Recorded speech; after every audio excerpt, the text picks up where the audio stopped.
Hey guys, welcome back to episode 4 of the Franchise Tag podcast, coming out right before week 4 of the regular season.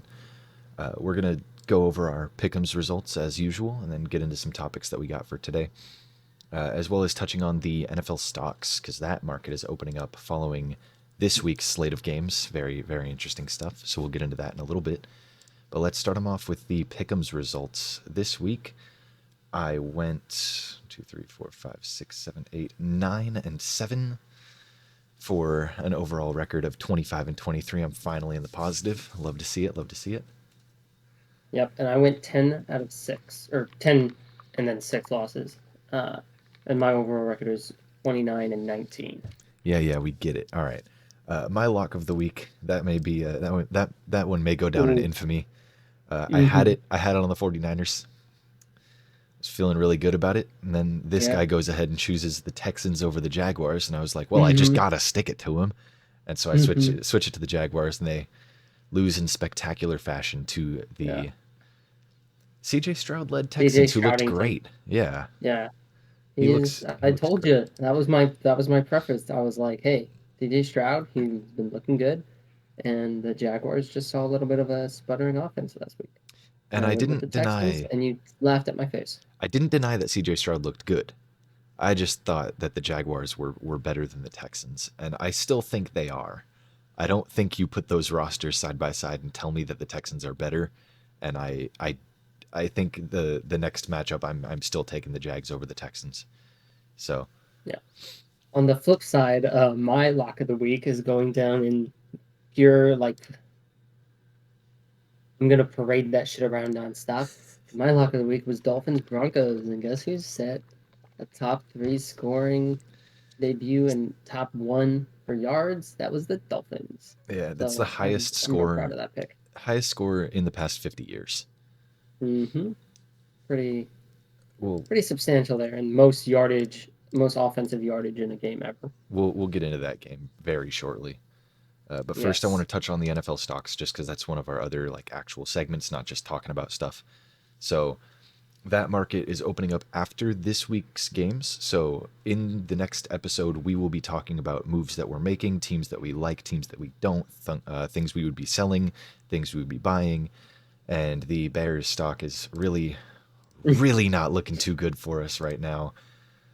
My Seahawks stock is looking okay. You know, they're 2-1, and with a win this week, they could be looking real good. And then my last one was the Jaguars, and yeah. Anyways, let's move Yeah, on. right now for me, Bears, of course, we're losing money on that stock, it would seem, and Not I don't much though. expect it to change.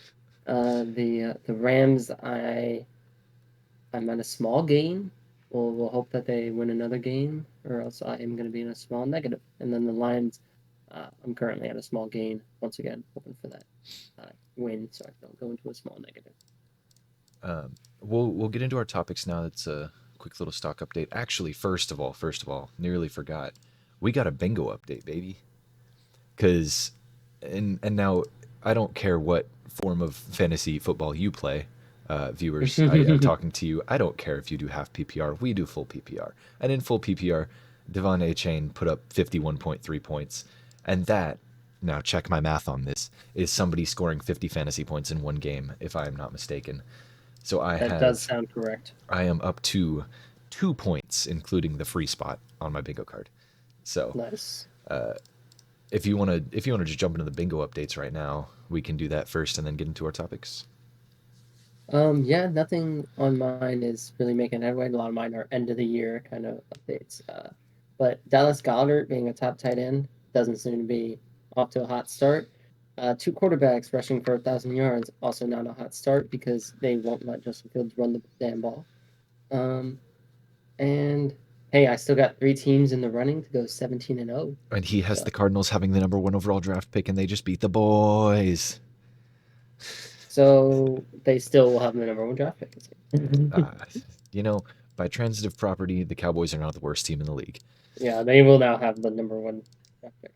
Uh, It's like in Space Jam when they like suck their powers into the ball mhm. and then the Monstars go off. That's what they just did. They Josh just Dobbs stole the got his hair Cowboys. back, and Shout out Yeah, he Josh slept on a Dobbs. Tempur-Pedic that he stole from Dak. Now he's gonna be balling. Shout out Josh Dobbs. Homeboy never got a shot at starting, and now is just leading this team to really unthinkable One win. heights for a 1-2 Mm-hmm. team. Well, I'll get into my bingo updates real quick. Justin Jefferson having 5 straight weeks with 100 yards receiving. His current longest streak is 3. His current streak is 3. So he has now tied his career long for 100-yard games. And this week, he will be playing against the Panthers, so primed to do it again. But we shall see. And that is, he is 3 out of 5, so I need him to do it for 2 more weeks in a row before I get that. And then I had one more, and that was that the Cardinals won. And in my bingo sheet, I have them going on a 2-game win streak. So Ooh, if they pull definitely another upset this looking at. week, then I'm not even gonna think about that. It's not gonna happen. But shout out the Cardinals. Shout out the Cardinals, of course. Yeah, Cardinals versus Cowboys was definitely not the outcome we all expected. But Cardinals versus the Niners, that's gonna be something. Hold on. I saw something on the ESPN Pick'ems. It shows you the percentage of people that are picking each team. And Mm-hmm. in that matchup, all right, where is it? 98% of people that picked on ESPN Fantasy Pick'ems picked the Cowboys. 98%. 2% picked the Yeah. Cardinals. And those 2% are the diehard Cardinals fans that actually exist. All right, guys, time to get into our topics of the day. We're going to start out talking about the Dolphins putting up 70 on the Broncos.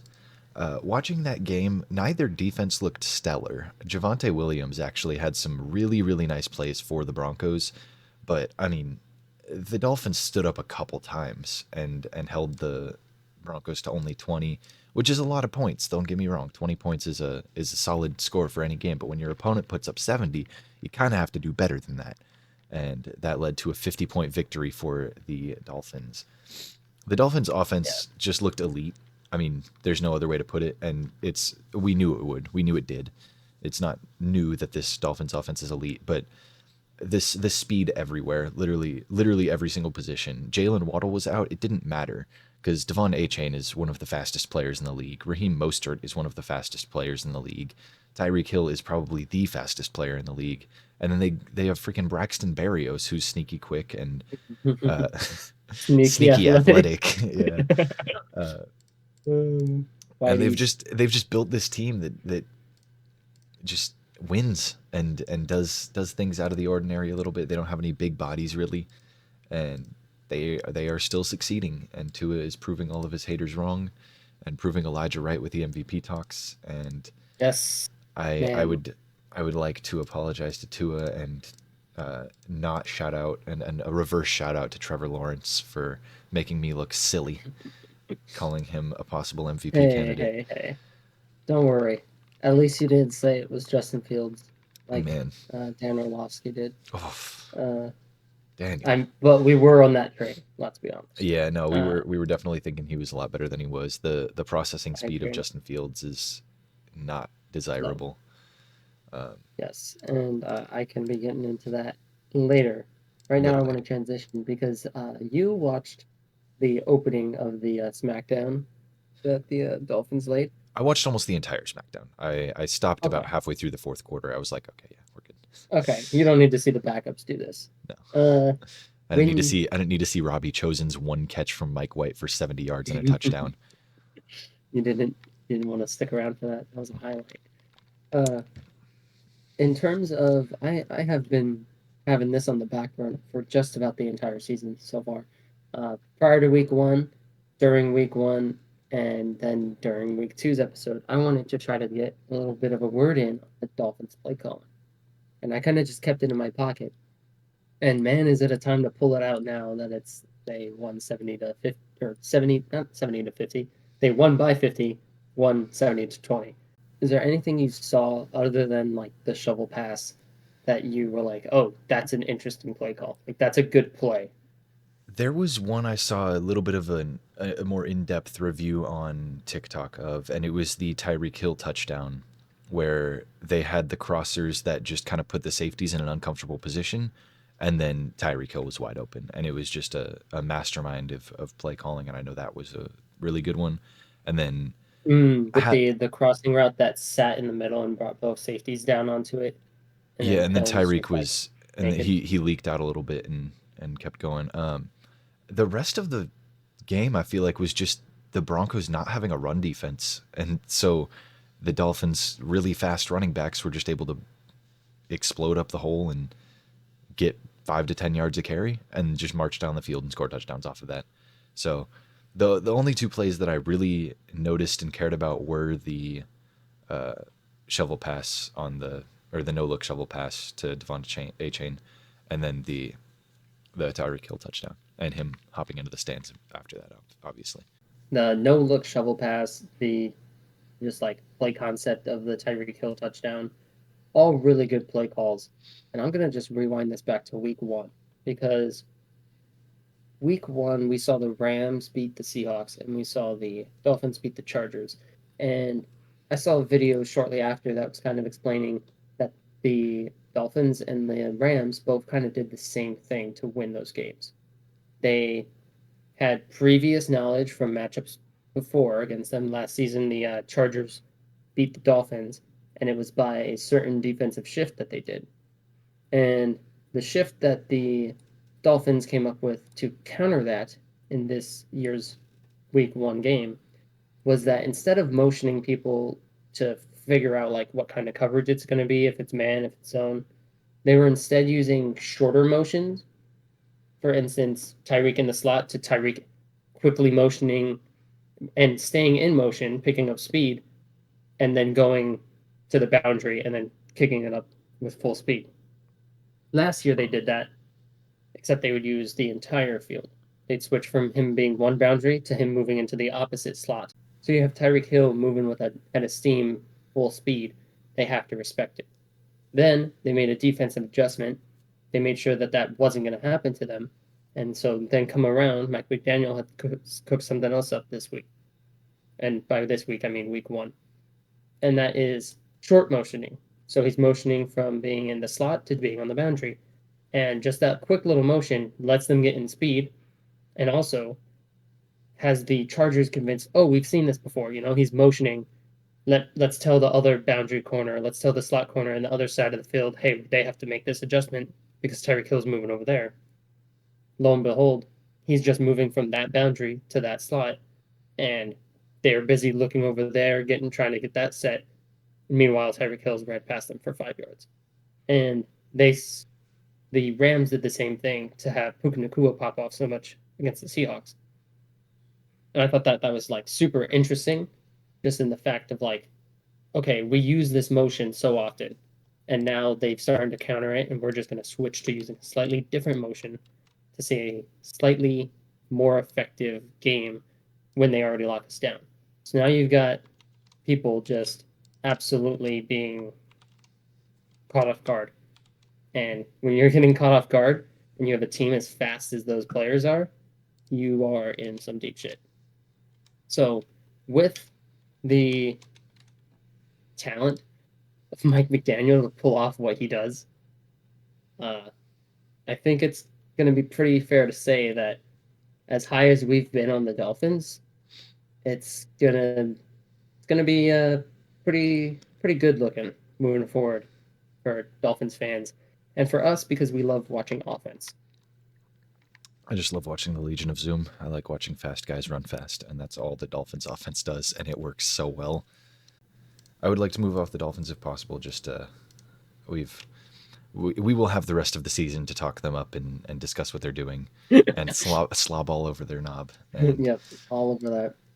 let's talk about the Steelers. Let's get into the Steelers real quick, because that whole situation with like, I mean, that game in general, the Raiders making a boneheaded decision to kick the field goal there instead of going for the touchdown. You're going to need a Oh, touchdown eventually. You're in the red zone. Go for it. Try to score. That field goal does nothing except for make Raiders. it.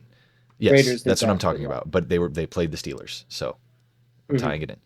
So the Raiders made that decision to go for the field goal in the red zone. You still have to score a touchdown no matter what. And maybe you're saying, well, it's fourth and long. You know, a field goal here makes it so that a touchdown actually wins the game, but And we don't need the you two don't have point to time. send in an OT, but yeah. You don't have time to do that. You don't have time to worry about, winning instead of going to OT. You need to focus on getting back in the game. And I mean, there were apparently some missed calls and some bad calls in the game, but regardless, come on, There's bad like calls in every game. on the Steelers side of things, Mr. CTE himself is going on an absolute rampage on Twitter. Uh, he is he started by tweeting out Adolf Canada. That was the first tweet. That's it. And then he tweeted out the picture of Matt Canada with Oh, it's so with the pulling up little his Twitter stash. as you started talking about it. Adolf Canada. Adolf Canada. That's it. That's the tweet. And then the picture of Matt Canada with the Hitler stash. And then he posted a video telling the Steelers to fire Matt Canada and hire him as the offensive coordinator. And it's okay. All right. All right. Oh my god. In a vacuum, with no prior knowledge of what Antonio Brown has done, He it's a just bad decision. mismanaged It's an terrible. arena football league. Yeah.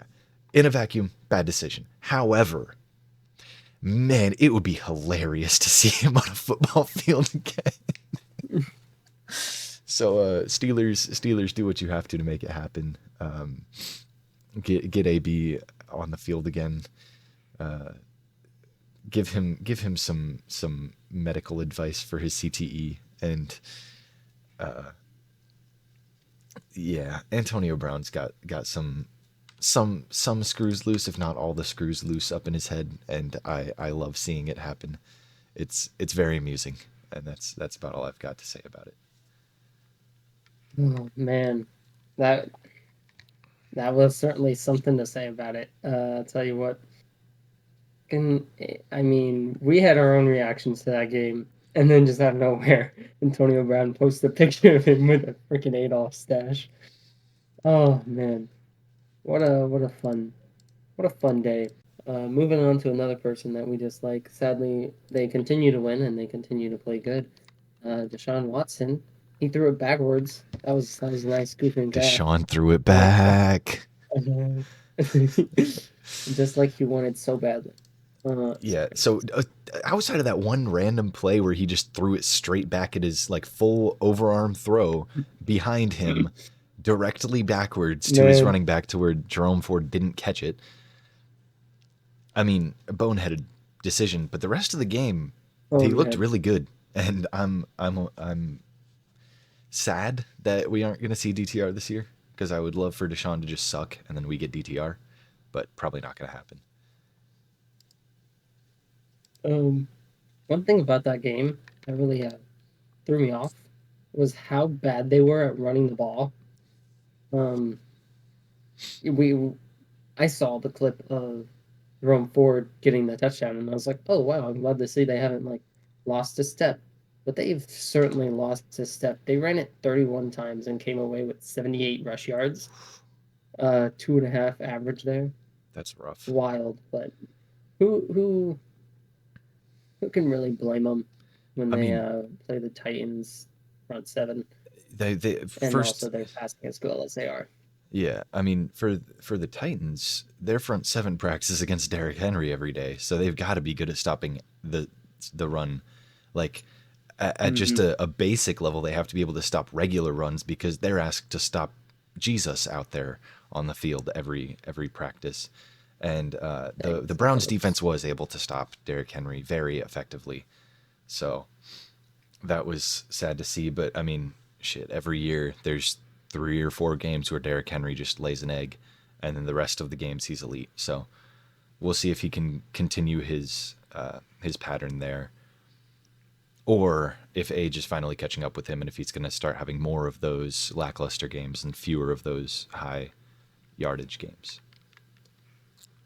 Yep. And just to harken back to the brain dead idea to kick a field goal when you're down by 8 with that little bit of time left. What the hell was Brandon Staley thinking with that? I mean, it worked out, but man, he he made every fan's like heart jump into their throat, and like that's just rough. Do you know what I'm referring to? No, I actually don't. I didn't see anything about this game. The fucking Chargers and the Vikings. Vikings had zero red zone offense when it really mattered. Um, Thanks to that, the Chargers had the ball, and it was they were on their side of the field. They were super close.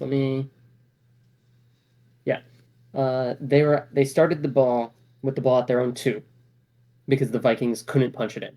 Turnover on downs for the Vikings. There's like 4 minutes left in the game. So Chargers running down clock, um, have the bright idea with 1 minute and 50 seconds left to go for it on 4th and 1 from their own 24. At this point in the game, they have a 4 point lead. You can kick it off, and okay, they have 1 minute and 50, and I'm pretty sure they had no timeouts at this point. I'm not super sure, but they're not going to have that much time. Yeah, they were out of timeouts. So they're going to be out of timeouts 1 minute 50 to drive the whole field to get a touchdown. And instead, they're like, oh, how about instead we go for it? Because if we go for it here, we can either kneel it and win, or we can completely lose because we just gave them the ball at the 24 and they have 24 yards to go. They really lucked out by the fact that they just fell apart. Yeah, The Vikings could not do shit. And Kirko Chains needs a with new very watch. little time left, yeah, at He thought it that. was prime time. And dude, as much as they fumbled the bag trying for that 4th and 1, the Vikings fumbled the bag because they snapped it. They converted a 4th and 5. They line up, they go for a 4th and 5. There's 40 seconds left on the clock. They convert. They get 4 extra yards than they need. They're down at the Los Angeles 6. 6 yards to go. You clock it.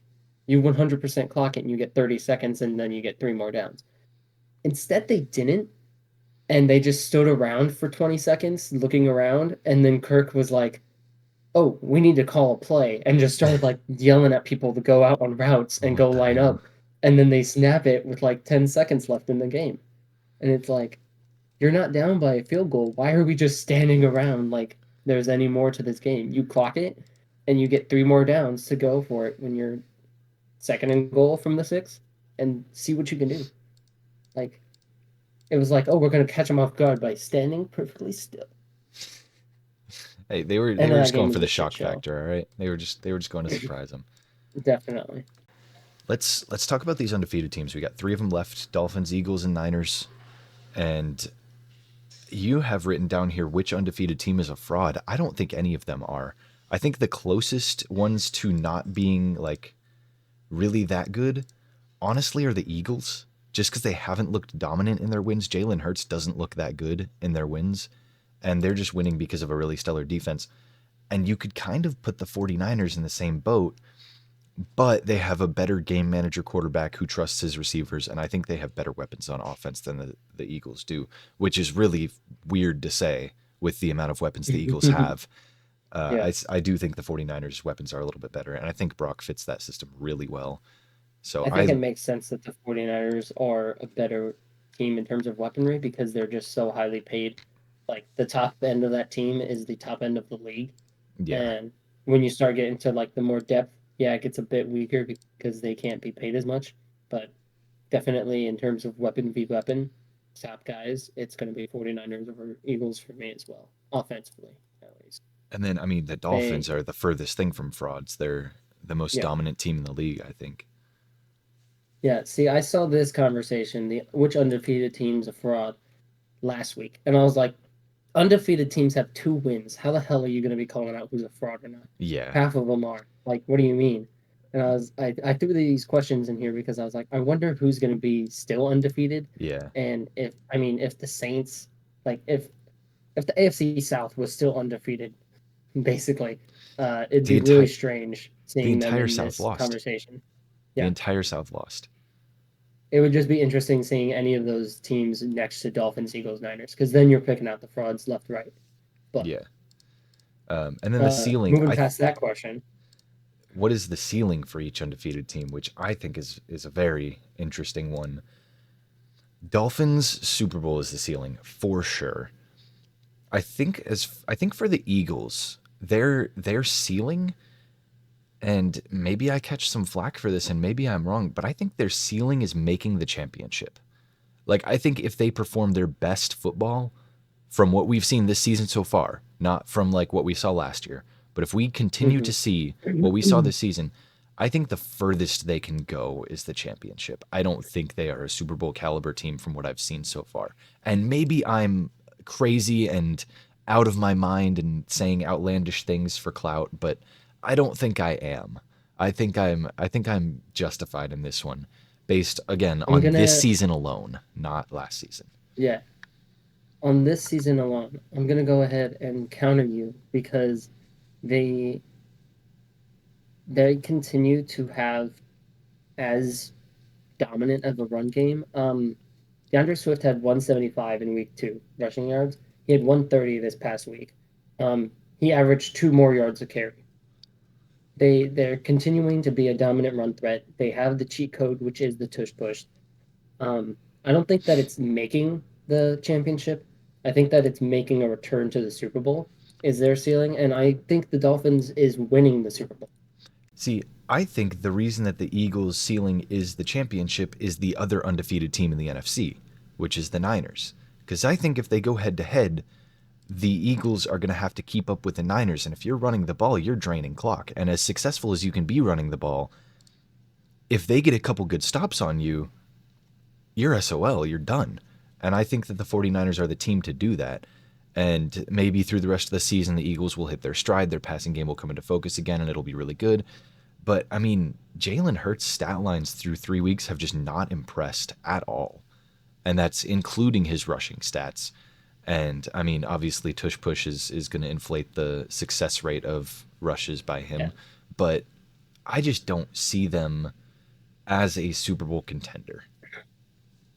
Yeah, when their offensive coordinator leaves and he's going to the Colts now and their head coach, it's gonna be a drop off in terms of that like run scheme that got Jalen Hurts so much running.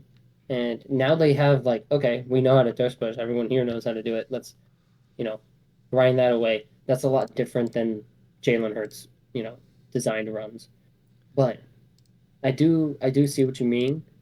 I feel like the ceilings shouldn't contradict each other because I could also see the Niners making the Super Bowl.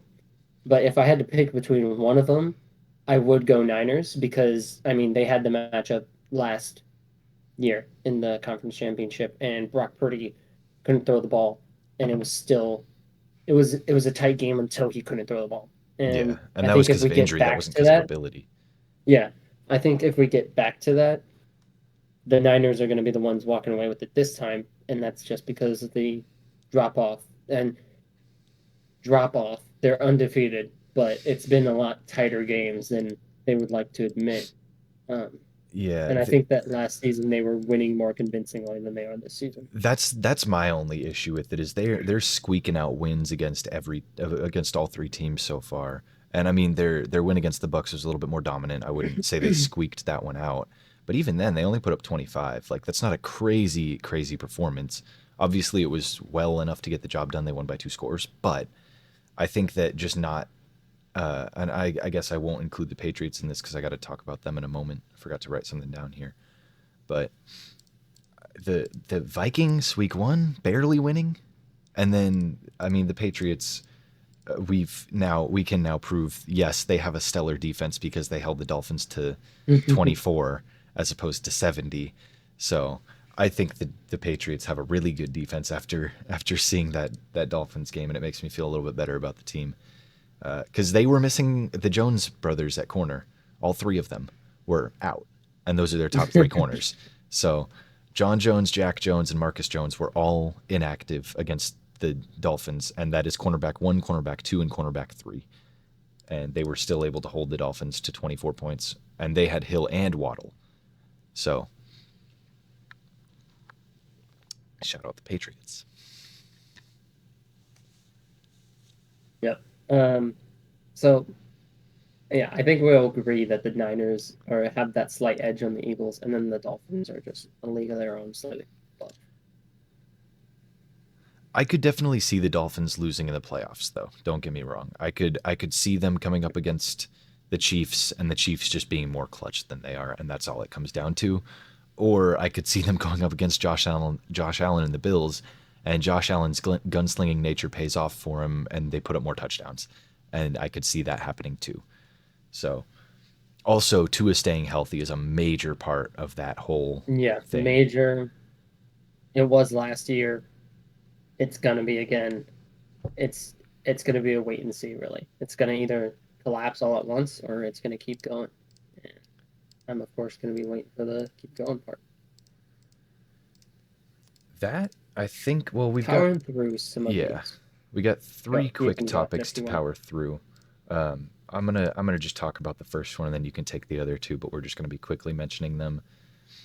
The Cowboys and the Cardinals. It can't go without being mentioned that the Cowboys should have never even had that be a close game. It should have never been a contest, and yet it was because the Cowboys, shocker, are still the Cowboys.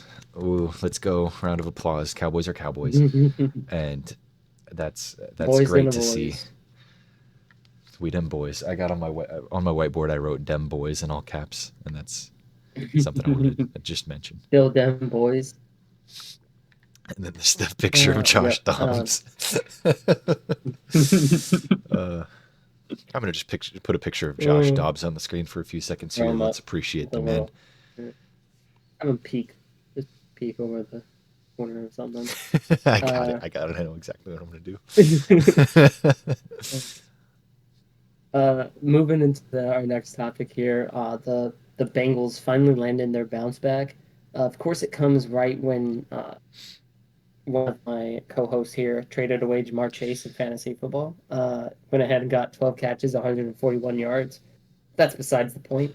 Main point here is that the Bengals won the game. Just to Uh, get back real quick. All right. I'm still not mad I traded Jamar. I'm not. I am not mad. I don't have to worry about that ever again.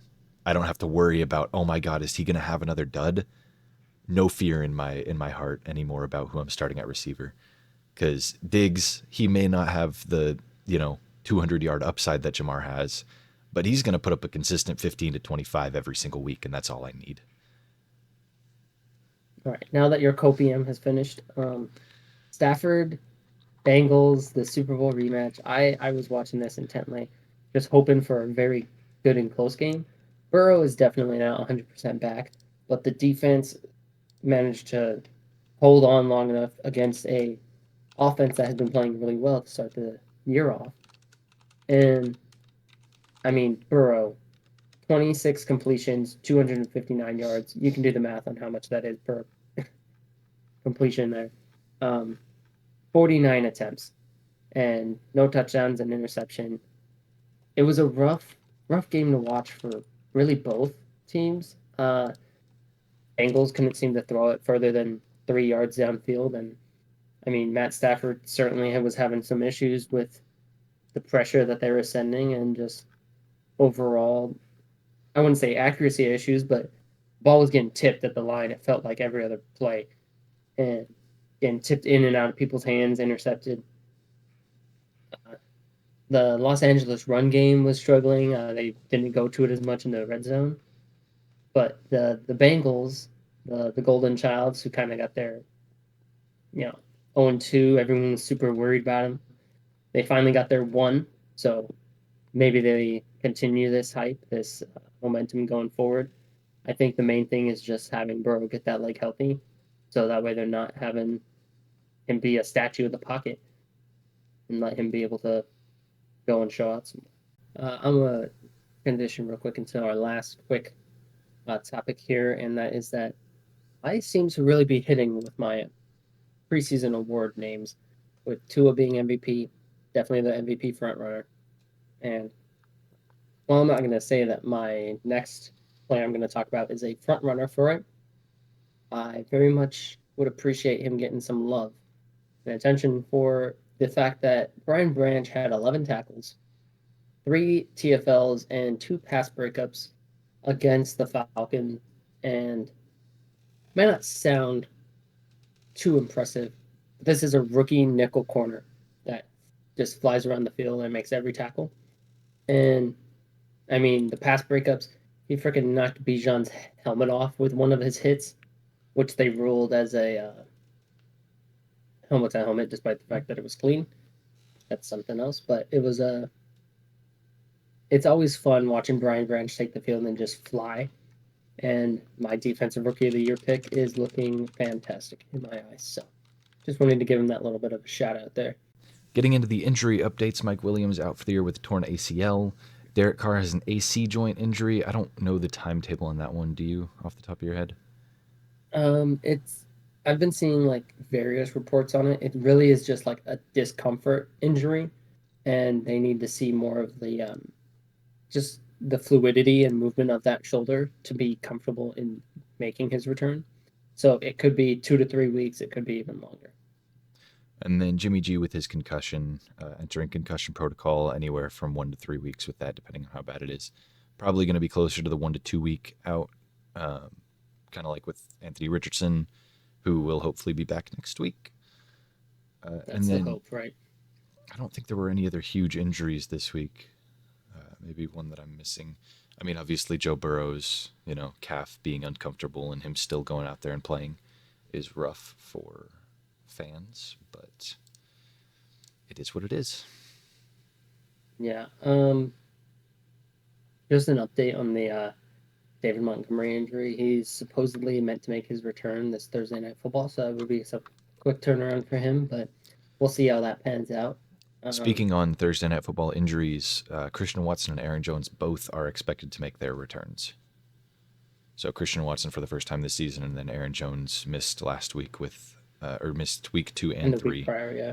with his pulled hamstring or tweaked hamstring. Rough. Trayvon Diggs out for the year with a torn ACL. He's on IR already, and he is not going to be seeing the field again for the rest of the season. So that is mighty unfortunate. Jalen Waddle was out this game. Do you know what that injury was? I do not, actually. I do have it pulled up. It was a concussion protocol. Yeah. Yep. So we'll see if he comes back next week or not.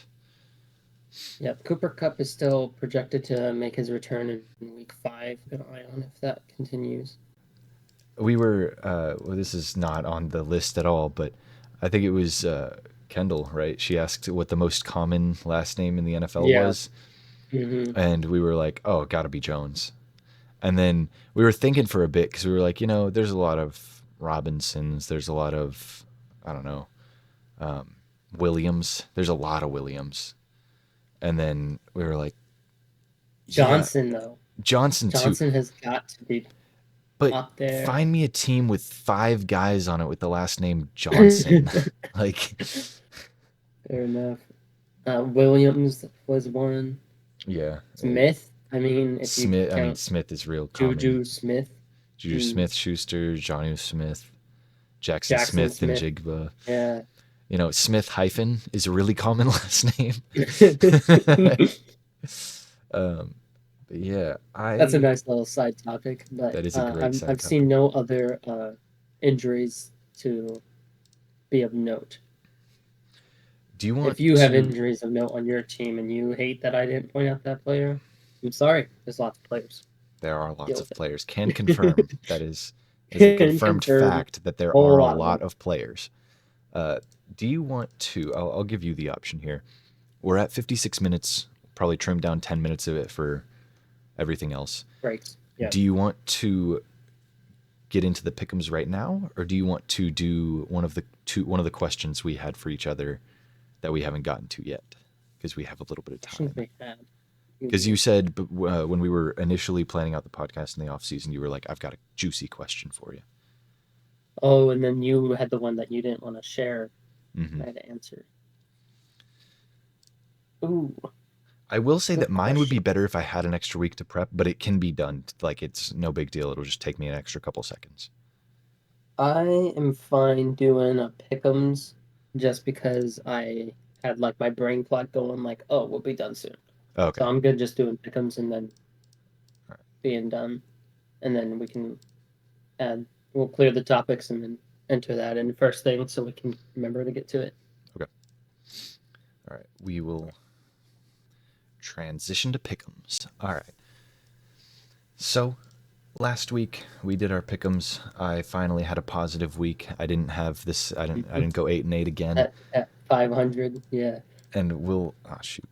We'll see if I do the same thing here. I don't feel super confident about any of my picking abilities after last week, but I mean, yeah, you've been 50-50. You've been literal statistical average up until last week. So you haven't been sub statistical average. So I haven't sucked, guys. yeah. We'll start off Thursday night, Lions at Packers. We're gonna disagree on this one, but I've got the Packers winning it at home. They just pulled out a great game against the Saints. They're gonna have two of their top weapons on offense coming back, and the Lions are looking very good, but We're pretty banged up. So yeah, that too. I'll admit to that being difficult. Yeah, and not to mention divisional game in Lambeau. It's always extra difficult for a team entering Lambeau. On the bright side, it's not cold weather yet. So we've got that Lambeau advantage going their way. Next up, Falcons at Jags. Trevor, please. Trevor, I beg. Look competent again. I am taking the Jaguars over the Falcons in that one. I'll learn my lesson eventually, but it's not this week. This week is not the week I learned that lesson. Dolphins at Bills. I've got Dolphins. I think they're too dominant for the Bills to deal with right now, even in Buffalo. But that's a toss-up. It's a divisional game, so I won't be mad if I get it wrong. Vikings at Panthers. Man, I hope the Vikings get embarrassed, but I just don't see it happening. Sorry, defeated versus each other. I don't see the Panthers winning this one, so I'm taking the Vikings. The Bears at Broncos is purely a wishful pick on my part. I want to see the Bears win so bad, and I want to see the Broncos stay defeated, so I'm picking the Bears in that one. Ravens-Browns, I could see the Browns winning. They've looked very impressive this year so far, but the Ravens have also looked relatively impressive. Obviously, the loss last week against the Colts sucks, but they're a team that's just going to be close in every game. So I'll go ahead and stick with the Ravens there. Steelers at Texans. I like C.J. Stroud more than I like Kenny Pickett, and I think the Texans pull one out at home and get a little bit of an upset going. I don't think it's that much of an upset. I don't think the Steelers are that good, but still probably going to be considered an upset. And then Rams at Colts. I've got Rams taking that one. If Anthony Richardson is back, it'll be a tougher game, but the Rams are impressive this year. Bucks at Saints. I've got the Saints at home.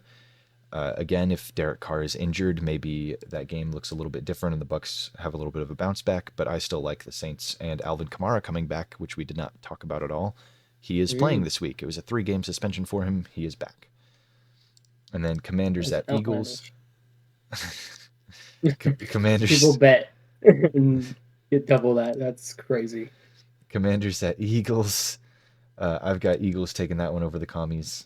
Bengals at Titans. I got Bengals. Raiders at Chargers. I got Chargers. This is a battle of the terrible coaches, and we will see which coach can out-terrible the other. And if I had to put money in a terrible coaches bracket, all of my money, every single last dollar in my bank account would be going on Josh McDaniels with an S. Patriots, Cowboys. I have the Patriots. I think the Cowboys are going to be reeling after a loss, and Bill Belichick, the mastermind himself, signed Will Greer to his active roster, and that means that they have the Cowboys signals. And the Cowboys, I mean, that's a whole big thing, I guess, that the Cowboys are having to change all their signals because Zeke and Will Greer know them, and now they're on the Patriots. So I guess that's a big thing. Cardinals at Niners. I would love to see the Cardinals win just so I could get my bingo card right, but I don't think the Niners are going to lose to Josh Dobbs. Hey, we didn't expect them to beat the Cowboys. But they're the Cowboys. That's the factor that we forgot to. Yeah. Chiefs at Jets. I've got Chiefs in this one, and that's my lock of the week is going to be the Chiefs over the Jets. And then Seahawks at Giants. I've got the Seahawks pretty easily in that one. That one I also considered to be the lock. as well. All these last three, actually, I consider to be the lock of the week. That's pretty fair. Now opening up, you're correct. We disagree. Lions, I have over the Packers at Lambeau. We did it once last year. We can do it again. We also owned our division last year. So, and in terms of beating division head to heads. Moving on, Falcons, Jaguars. Please, Lawrence. I saw firsthand watching Lions Falcons how horrendous Desmond Ritter can look. You have a good defense. Just if he plays and looks at that horrendous, just don't do the same thing. Don't match him. Um, rise above. Dolphins, Bills. I also have Dolphins. They're too hot to bet against right now. Vikings, Panthers. Not a primetime game. Panthers are going to be playing without Bryce Young for another week. I'm going to go Vikings with this one. The Broncos, Bears. You really want to see a Bears win. I really want to see a Bears win. That means the Broncos are going to win. Because why? Why would we ever get anything we want? Ravens, Browns. The Browns defense has allowed 1 touchdown so far this year, and they're averaging allowing 6 points a game. That's pretty suffocating. I'm going to take the Browns in this one, as much as it pains me, my insides. Steelers, Texans. I got flack for taking the Texans last week. I expect no flack when I take the Texans this week over Matt Canada. I took them as well. You get no Really? flack. Yeah. I really see no player in the Steelers exists. It's just all a bunch of Matt Canadas everywhere. And with their run team and their run game, I don't expect that to be very I would, instead of it fun being a game to bunch of watch. Matt Canadas, I would like it to be a different offensive coordinator. I'd like to see a bunch of Antonio Maybe Browns out yeah, there. a bunch of Antonio Yeah. Browns, yeah. Post CTE Mohawks and Antonio all. Browns. Yeah. Wearing all the designer they can afford. Rams, Colts. I've got Rams until I got confirmation that Anthony Richardson's back. Yeah, I'm definitely leaning Rams. Bucks, Saints. I'm taking Bucks here. I stated how much I like Derek Carr elevating the Saints, and they really struggled. They couldn't get shit going with Jameis. So, and then they still have their infatuation with having Taysom Hill go out there and run the ball every time he has the ball. Bucks, I think, are too good of a defense to have any of that work against them. Eagles, Commanders. I mean, Eagles, they're at home. It's a division matchup. It's going to be loud in there. And the Eagles are defeated. So, Bengals, Titans. I could very easily see this going Titans. But Joey Burr finally started to connect with some wide receivers, although not very deep did he connect, but I think that they have a good, decent matchup here because of that defense. They're going to ride them until Joe Burrow's healthy. So, Bengals in that matchup. I got the Chargers over the Raiders because brain dead plays. I mean, 4th and 1. If they got it, they were at least going to kneel it out and win. Raiders, that was just dumb. Cowboys, Patriots. I've also got Patriots winning this one. Bill Belichick, defensive mastermind. It's gonna all come together. Back of those Joneses, on the defensive front. Niners, Cardinals. I mean, this one is my lock of the week. I swear, if this goes poorly for me, I'm gonna be reeling. But I don't ever want us to match in locks of the week, so I won't be taking the Chiefs over Jets, which is my pick as well. And then lastly, Seahawks are also over Giants. Giants have not looked good, and without Saquon, I mean, we got K9. Jackson Smith might actually be able to get going this season. Don't know, but I'm interested to see how that goes. Yeah. This is definitely an interesting slate of games. I feel like this is more straightforward than last week for sure. But I mean, as we know, Then nothing again, is straightforward because the Cardinals beat the fucking Cowboys. But yeah, am looking forward to going 8-8 again this week. And I don't know which 8 games are correct and which 8 games aren't. I'm equally as unconfident in all of mine as well. I think that it feels like you can be so sure of something and it be so bad. So 8-8. Hopefully, I come and I don't worsen my record, my percentage here. So I'm glad to hear that we're both on the same page of not knowing. Um, mhm. I think that's just gonna just about do it. I don't think we've got anything else on the docket for today, and we're going on an hour now. So I would like to Yep. thank you all for watching. Leave us your opinions on every single thing that we've ever talked about in our entire lives down in the comments. Yes, please. Criticize us, Um, yell at us, rip us Miss apart. Ellingrod, my second grade teacher, please tell me how you think about my grammar in this episode. Uh, Mr. Klein, let's my come. third grade teacher, tell me how you think about my grammar in this episode and about my football picks. Um, Yes. End of the day, let's make it about the football picks. of course, of course. Anyways, Follow the Twitters, join the Discord, all that good stuff. Hit subscribe, like the video. Bring yourselves back to the show next week when we open up the stock hopefully, market. If we live to see next week, yeah, and Bears, please win. Jaguars, Trevor Lawrence, please for the love of God win.